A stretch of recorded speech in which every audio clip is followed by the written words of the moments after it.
Hello everyone, कैसे हो आप सभी। देखो मैं ना बहुत ही ज़्यादा जब परेशान हो जाती हूँ ना, मैं तब वीडियो बनाती हूँ।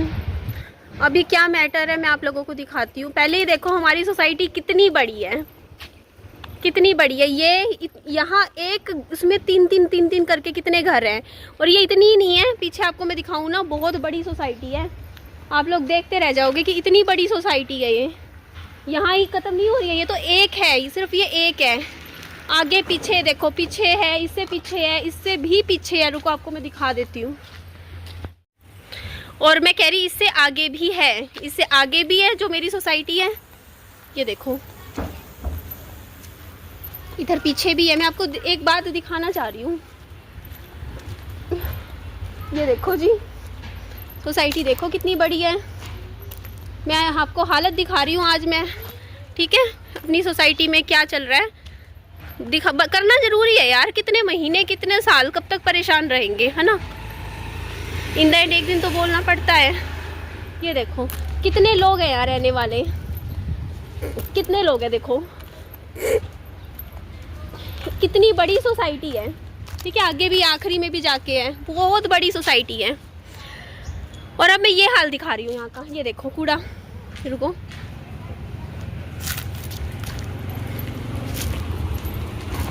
कूड़ा दिखा रही हूँ, कूड़े का हाल।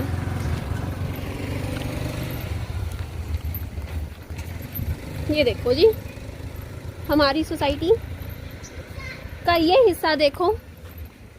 ये देखो जी कूड़ा। चलो यहाँ तक भी चलो मान लिया, थोड़ा बहुत है। इधर देखो जी, आप आके देखो कितने दिन हो गए यहाँ हम लोग रह रहे हैं। हमें बदबू नहीं आएगी क्या, ये बताओ आप लोग। हमारे साथ में घर है। रुको आओ बेटा, ये देखो जी, ये हालत देखो जी हमारी सोसाइटी की। क्या कूड़ा घर, ओपन कूड़ा घर बना रखा है। ये देखो, ये देखो, ये हालत देखो जी, हालत। हमारी सोसाइटी में हर एक घर ना गार्बेज का पैसा देता है, कूड़े का पैसा देता है। हमारे गार्बेज चार्ज लगते हैं, लाइट चार्ज लगते हैं हमारी सोसाइटी में रहने वालों के। मैं देती हूँ हर महीने करीबन 500 रुपया, आई थिंक 60 रुपये है। बिजली का बिल वगैरह है, नहीं बिजली का नहीं, सॉरी, पानी का बिल होता है 490 कुछ रुपये होता है दूसरा, है ना, जिसमें गार्बेज का, स्ट्रीट लाइट का आता है ना। ये सारी फैसिलिटी दी जाती है, उसके हमसे पैसे लिए जाते हैं हर महीने के। मेंटेनेंस भरते हैं यहाँ रहने वाला हर एक बंदा। नहीं भरता अलग बात है, हम तो भरते हैं भाई, है ना। ये हालत देखो जी, ये देखो जी, अच्छे से देख लो हालत क्या हो रखी है। कूड़ा देखो जी, ये देखो जी। बेटा पता है कूड़ा क्यों हो रखा है यहाँ पे इतना? मैं बताती हूँ कूड़ा क्यों हो रखा है यहाँ इतना। क्योंकि यहाँ पे ना जितनी बड़ी ये सोसाइटी है ना, उस हिसाब से हमें बहुत ही कम कूड़ादान प्रोवाइड किए हुए हैं। सबसे पहली चीज़, जो ये बड़े बड़े घर है ना, यहाँ पे तो घर घर जाके कूड़ा कलेक्ट करते हैं, है ना। लेकिन हमारे यहाँ कोई घर घर में आने के कूड़ा कलेक्ट करने का कोई सिस्टम नहीं है सोसाइटी में, कि आप सोचो कि हाँ एक एक घर में जाके कूड़ा, वो भी हम कहते हैं कि चलो नहीं होता भैया, बहुत बड़ी सोसाइटी है, कितनों के घरों में जाके। क्योंकि नॉर्मली क्या होता है, बड़े बड़े फ्लैटों में आप जाते हो कहीं भी जहाँ आप मेंटेनेंस भरते हो ना, वहाँ पे रूल ये होता है कि हर बंदा ना अपने घर के बाहर ना कूड़ा रख देता है, घर फ्लैट के बाहर। और जो कूड़ा उठाने वाले होते हैं वो सारे फ्लैटों के बाहर से उठा के लेकर जाते हैं। कोई भी ऐसे ना उठा के अपना कूड़ा अपने घर से इतनी दूर कूड़ेदान में डालने नहीं आता है। ये रूल होता है ना, मैंने भी देखा है, सारे बहुत जगहों पे फ्लैटों में देखा है। चलो आपने कह दिया ये बीपीएल वाले फ्लैट है, गरीब लोग रहते हैं, तो गरीब लोग इतना तो पैदल चल सकते हैं, मान लिया मैंने भी कहती हूँ, मैं भी चलती हूँ, ठीक है, पैदल चलती हूँ मैं। उसके बाद ये हालत पता है इन कूड़े घरों की क्यों हो रखी है? क्योंकि हमारे यहाँ सोसाइटी में, आपको गिनवाऊँ कितने कूड़े घर दे रखे हैं यहाँ पे हमें, ये कूड़ादान जिसको बोलते हैं, मुश्किल से गिनती के काउंट कर सकती हूँ मैं अभी, देखो पीछे से।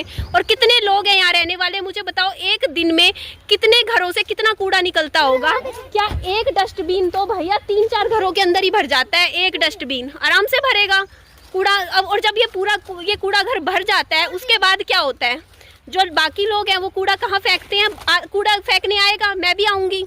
मुझे जब ये कूड़ादान पूरा भरा हुआ मिलेगा, यहाँ पे जगह नहीं मिलेगी कूड़ेदान में, तो मैं क्या करूँगी? मैं बाहर ही रख के चली जाऊँगी, कूड़ेदान के बाहर ही, कि चलो बाहर रख दिया, है ना, अपने आप उठा लेंगे। लेकिन जो कूड़ेदान वाले भैया हैं जो कूड़ा उठाते हैं, वो क्या करते हैं, उनकी पॉलिसी ये है कि भैया जो कूड़ा कूड़ेदान में मिलेगा वो उठा के लेके जाएंगे, जो बाहर पड़ा होगा वो नहीं उठाएंगे। इतने दिनों से देख रही हूँ, ये देखो आज अभी लेकर गए हैं कुछ टाइम पहले। ये देखो जी कूड़ादान खाली है, ठीक है, कूड़ादान खाली है। और ये जो सामान है ये नहीं उठा के लेके गए हैं। ये देख लो आप लोग, ये सामान यहाँ पड़ा है, ऐसे का ऐसा क्यों पड़ा है? क्योंकि ये कूड़ादान, ये अभी इनकी ही शिकायत हो जाएगी ना, हम कूड़ेदान में नहीं फेंकते हैं भाई। हम पूरी सोसाइटी में कोई नहीं चाहता कूड़ा हम बाहर फेंके। अब ये बताओ, कोई इंसान यहाँ तक आ रहा है कूड़ा फेंकने, तो वो डस्टबिन खोल के कूड़ा नहीं फेंकेगा क्या? कॉमन सेंस लगाओ। यहाँ कूड़ादान भरा मिलता है। मेरे को भी, मैं भी बहुत बार आई हूँ, मैं सच बता रही हूँ, मैं डेली कूड़ा फेंकने आती हूँ ना, तो ये लगा लो दिन में 4 से 5 बार मुझे आना पड़ता है। कूड़ादान मुझे 50-60% टाइम भरा हुआ मिलता है। कूड़ेदान में जगह होती ही नहीं है कूड़ा डालने के लिए, क्योंकि पूरी सोसाइटी इतनी बड़ी है, रहने वाले इतने लोग हैं, कूड़ादान गिनती के 4-5 लगा रखे हैं। फिर बंदा क्या करे बताओ, क्या करो ना। मैं वीडियो बना रही हूँ आज, मैं इसी चीज का ही, कूड़ादान गिनती के 3-4 लगा रखे, भर जाता है और ये उठाते ही नहीं है। देखो कितना गंद चाहिए पर महीने 500 रुपए। हाँ 500 रुपए दे रहे हैं। किस चीज का है? सही बात है, वो मेंटेनेंस किस चीज का है? ये बदबू नहीं आएगी? कितना इकट्ठा हो गया। मैं देखे कूड़ादान में से कूड़ा उठा के ले जाते हैं, ये सारा यहाँ पे फैला रखा है सारी जगह पे। और वो मेंटेनेंस किस चीज का है? जब सफाई नहीं है, लाइट नहीं है, पानी नहीं है, बिल्कुल किस चीज का मेंटेनेंस? कम से कम ये कूड़ा वहाँ फेंक दो, वहाँ बड़ी बड़ी कोठियों के आगे कहीं कूड़ा नहीं मिलेगा। यहाँ पे देखो कोई देखने वाला नहीं है। अभी कूड़ा घर गिनती के 3-4 लगा रखे, भर जाते हैं भाई, इतनी बड़ी सोसाइटी है। महीने में इनको हाँ वही तो, ये साथ में देखो आप, इन कूड़ेदान के साथ में ये देखो रहने वाले घर है, यहाँ बदबू नहीं आएगी इतना कूड़ा। ये देखो कूड़ा की हालत देखो, ये देखो कितना गंद मचा रखा है पूरा, कितना गंद। कोई उठाता नहीं है। वो भैया आते हैं, वो ट्रॉली लेके पूरी कूड़े वाली बड़ी वाली, उसमें एक बारी में भरवा के नहीं लेके जा सकते हैं, सिर्फ इसका भर भर के निकाल के जाते हैं।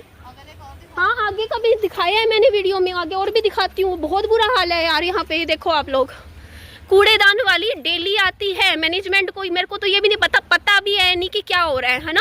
वो ट्रॉली आती है पूरा कूड़ा उठाने वाली, वो ट्रैक्टर आता है पूरा भर के, और वो क्या करता है, सिर्फ जो कूड़ेदान में कूड़ा है ना वो तो उठा के इसमें डाल देता है अपना उसमें।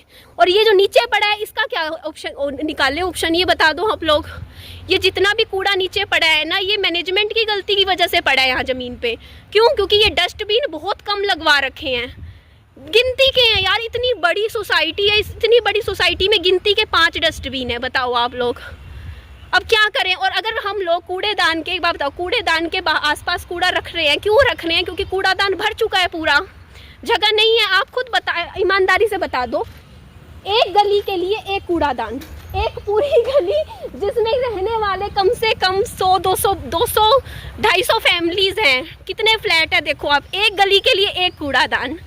इंसानियत भी होती है ना, आप खुद देखिए कि एक कूड़ादान है एक पूरी गली के लिए। ये देखो आप लोग, जो पहली सबसे आगे वाली गली है ना, उनका वो कूड़ादान है, वो देखो आखिरी में है, ठीक है।